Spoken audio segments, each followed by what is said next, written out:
November 28 Karthigai 13. நல்வழி. நான் நல்வழியில் நடந்தால் இறைவா, உன்னையன்றி வேறு எங்கே போக முடியும்? அரசனது ஆதரவு நல்வழியின் ஆதரவுக்கு நிகராகாது. செல்வத்தின் ஆதிக்கம் நல்வழியின் ஆதிக்கத்துக்கு ஈடாகாது.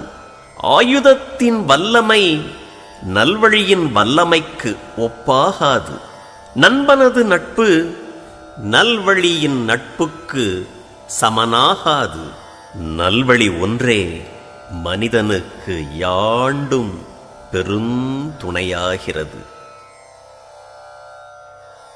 நல்லாற்றான் நாடி அருளாழ்க, பல்லாற்றான் தேரினும் அகுதே துணை.